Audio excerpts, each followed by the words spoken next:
between the public and the commissioners to assume that they have an understanding of what the general population in each of our districts is thinking about. Not only creates a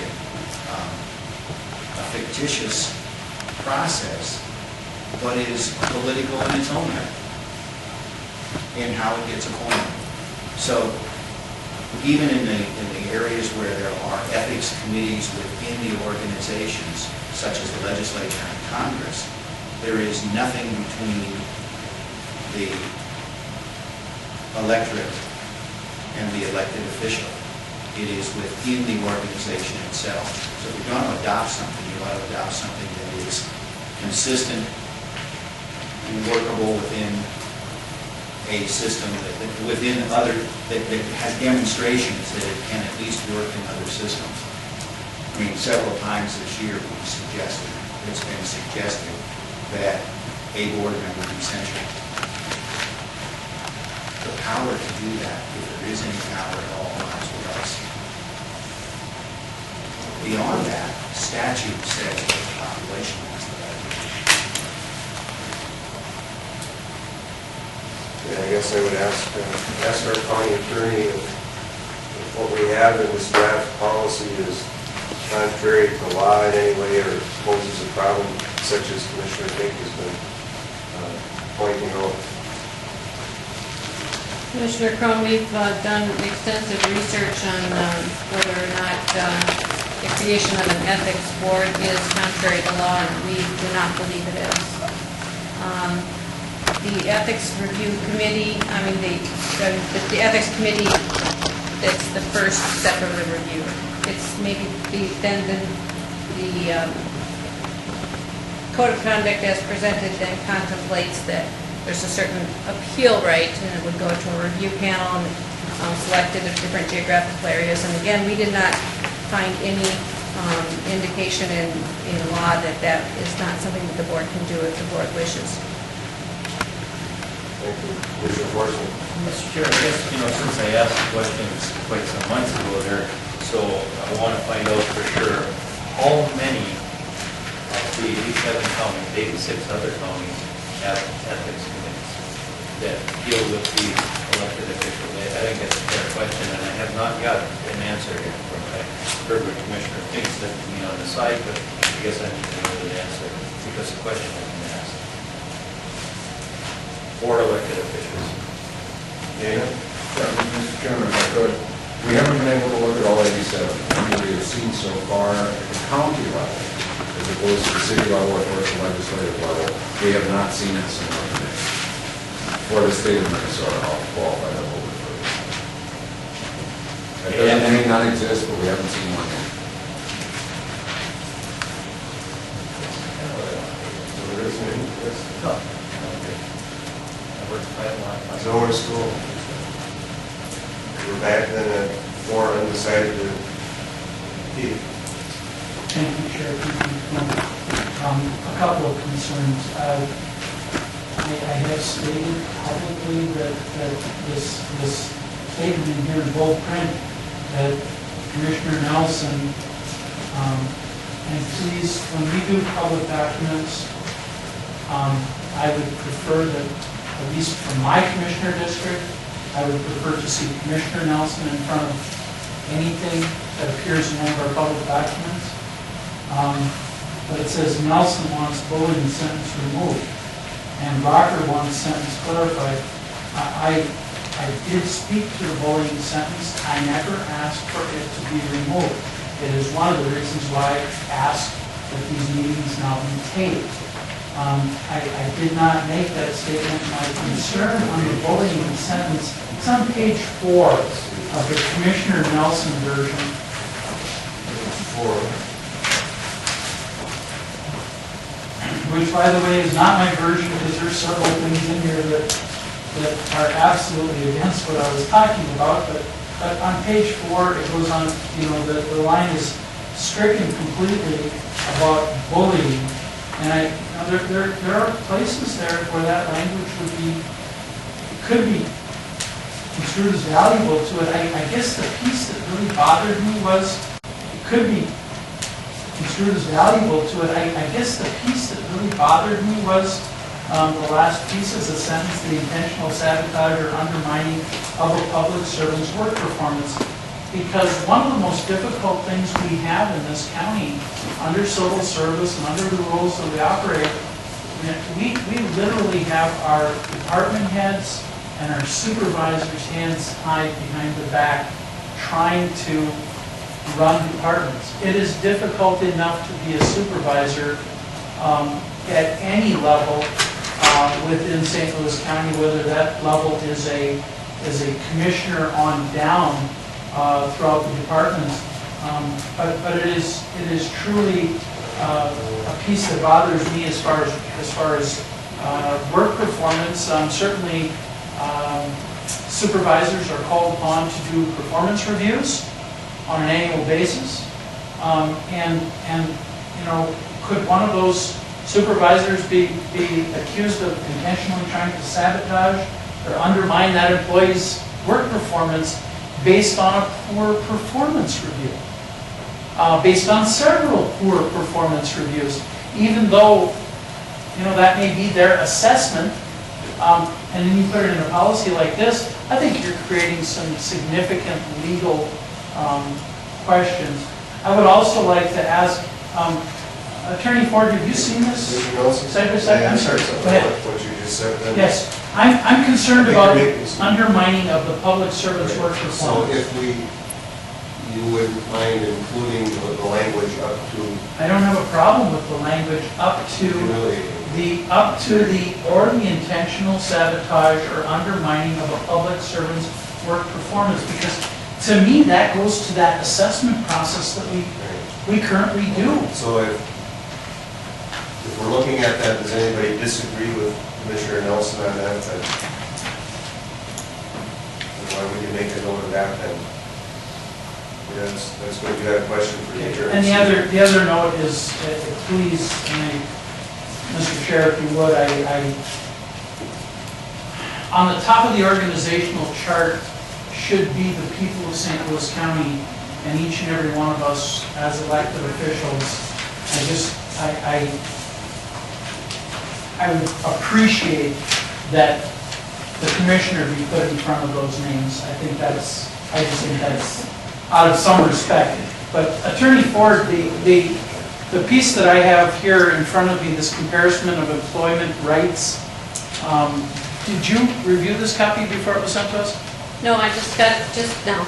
Okay, because there's several questions on here under elected officials that talk about, or at least one, and I see a second one that say we would need a legal opinion, and I'm just curious if that's some information that we might ask you to comment on to us as you have an opportunity to review it, prior to this board taking this matter up at some future date. And Commissioner Nelson, it could be very well be that somebody in my office has already been asked to provide that legal opinion. I'm not aware that they have. I know that we did provide a legal opinion on, I think it was the workers' comp, but on FMLA, I don't know whether somebody has, and we can certainly do that. Is there another one that? Well, FLMA and the other piece was the data privacy piece, because it says personal data public as defined, which we don't have any of that information under employees. And then when it gets to elected officials, of course, it says elected personal data public as defined, except all data related to a complaint against elected official upon completion of the investigation. I guess I'm looking for maybe a little bit closer definition and what then would constitute the completion of the investigation. If such a committee were to be formed, at what point would you consider that investigation to be complete? Would it be complete when it got to the board level, or would it be complete at some earlier time? I can do that. She's going to define some of these things for us as we move forward with this. Commissioner Reichert? Yeah, just comment. With respect to the piece that I asked for a comparison, I hope everyone does take a look at it, because in the interest of transparency, I don't know how many occasions when we had this item on the agenda prior, we seemed to go round and round with whether or not we're public servants or whether we're elected officials. I think this piece here that touches upon the economic issues, fringe issues, and post-employment issues, and statutory issues, clearly defines that there are significant differences between employees, the protections they enjoy, the benefits they enjoy, the protections they enjoy, versus the elected officials, the lines of accountability, the absence of data privacy, post-retirement issues, post-employment issues, a whole host of issues that truly public employees. Well, let me see if I can provide some direction on this then. If we look at the final goal, what we're trying to do here, would be that we want to have a code of conduct for the entire organization, one that holds together all the policies that we've already done, so that at the end we have a document that can be used for St. Louis County employees and also affects the elected officials. Now that can, I think we can come up with, we need one for the elected employees. If we come up with one similar to the Nelson version, Commissioner Nelson version, then we would have the elected officials covered, so that at the end we could reach our goal of having a policy, code of conduct, all policies together, covering elected and the employees. That would be our goal, and I think if we went with this, the Commissioner Nelson version, we could work on the electeds and incorporate any of the differences. And at the end, we would have a code of conduct that covers everybody. There might be a little different process for the employees than there would be for us, but as far as the intent and key, it would be the same. That's what I see as a goal. I think we should move it. I don't think we're going to get any further than that today, unless Commissioner Nelson is going to. Go ahead. Thank you, Mr. Chair. Just one other thing, that if we get into page 6 on the elected officials, the code of conduct draft for elected officials, I want to reaffirm one thing, that you've got a 3-person board. In an effort to make certain that politics are not a piece or a component part of any investigation, that it would have to be clear and defined. I think it's imperative that we have the vice chair serve on that board, given the policy of St. Louis County having which is a very good one, I might add.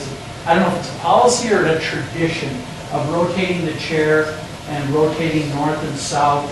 I think there's a lot of wisdom in that, and I really think that it's important to have the vice chair as part of that, to make certain that we have some geographical distribution of that committee. And secondly, I think that any decisions that come out of there would need to be unanimous decisions of that board, because if there is any doubt by that board in any way, it should not come out of there. And I think, I believe that we, as elected officials, have a defined code of conduct at this point that says that we are going to uphold all of these standards, but if we're going to set it up in this document, that has to be a component part of it for me to even consider supporting it. Commissioner Nelson, I think that's exactly the point I was making earlier. earlier, if this is going to be a group, it's going to be a code of contact group, then it has to be the entire county board. And I got to tell you, the other day, we just talked about whether or not boards of appeals to the county board should include all county board members in such circumstances. I would make the argument that not only does it have to be the entire county board, but in order to make sure that there is no politics, there has to be a supermajority, which would be 75% of those voting, saying, agree. Okay, I think that we need to move this to the next committee of the whole as an earmark and take it up at that point. I don't think we're going to get any further today. People want to go over this comparison of employee rates versus county elected officials. And between now and the committee of the whole, if there are any other questions, you can ask them, but I think we should come to the committee of the whole prepared to discuss and put this somewhat to rest. Commissioner Nelson. Mr. Chair, could I suggest that we use the second board meeting, not the first? I'm sorry, our next meeting is in Hibbing, but we have some other issues that are coming before us, and things that I know of at least two from the environment and natural resources that are going to be fairly cumbersome in nature. I would hope that we could not just refer to the next committee of the whole, but look for an opportunity in December to bring this forward where we have the time that this is going to require. What's the date of that? I'm meeting on Land Commissioner Krebs to bring those pieces forward. But I know for certain that they are on the agenda for December meeting. I don't know if they're both on the same day or if one's on one and one's on the other, but I do know that they are going to take some time. So the next board meeting is in Hibbing? And we'll see the date of the next board meeting. December 11th. December 11th, have it come to that meeting? Yeah. Okay. Very good. Well, then that's all I have. Anybody else? Is there any other discussion to come before the workshop? If not, we're done.